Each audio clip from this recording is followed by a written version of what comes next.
So my husband, he's a nerd and he finds really like funny and cool history stuff. And he actually found a video from like the 30s and it was like, come to Chicago. And it's all about how great Chicago is. And then it's like the University of Chicago. It's like the best university in the United States at the time. Like it was a huge deal. It's still is. I feel like considered to be a top tier university.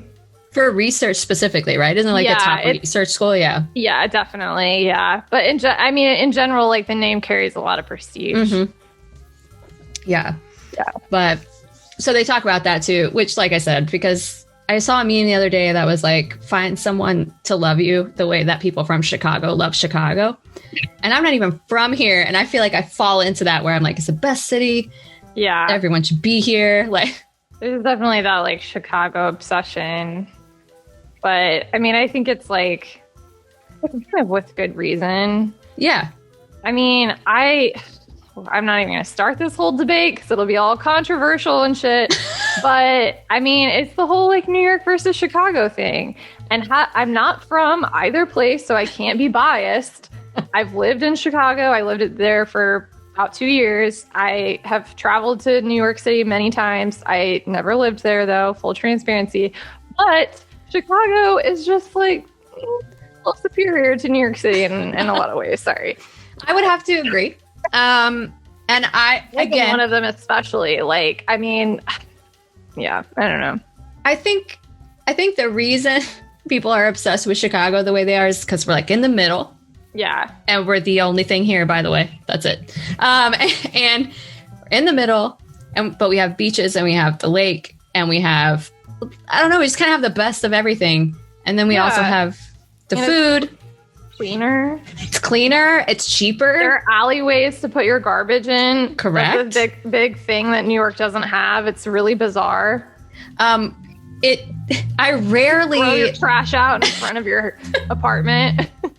We don't have to live in boroughs because it's so big that you have to just keep pushing people further and further. Out. Yeah.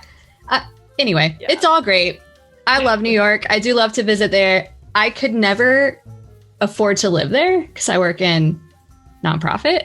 But my best friend lives there and she was just talking the other day about how she was like, well, I was like, I don't think I could ever live somewhere again without 2 bathrooms because, I have Crohn's disease. It's a whole thing, but I'm like, I don't think I could do that. It's like, I've earned this at this point in my life. I feel like I deserve 2 bathrooms. I feel more like my husband deserves 2 bathrooms because he used to be intimately familiar with like the Jewel Osco bathroom, the Walgreens bathroom, because I would be sick and he would be like, I have to pee. So that was our life when we had one.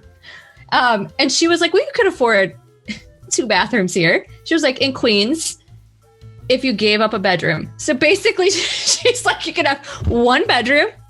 It's 2 bathrooms. And she was like, if one of your bathrooms was also in your kitchen, like it was just cracking me up how she just kept having to like expand on how absurd it would be for me to be able to afford 2 bathrooms. But she is New York through and through. Like they are New Yorkers. And we love to go stay with them. It's a lot of fun there, but I still think that living in Chicago is probably the superior. Yeah. And I think, we've been watching the new Son of Sam documentary on Netflix, which just, paints New York and not the best of life. I will say this, Chicago still is operating as if we're run by mobsters. Like, corruption here is legit.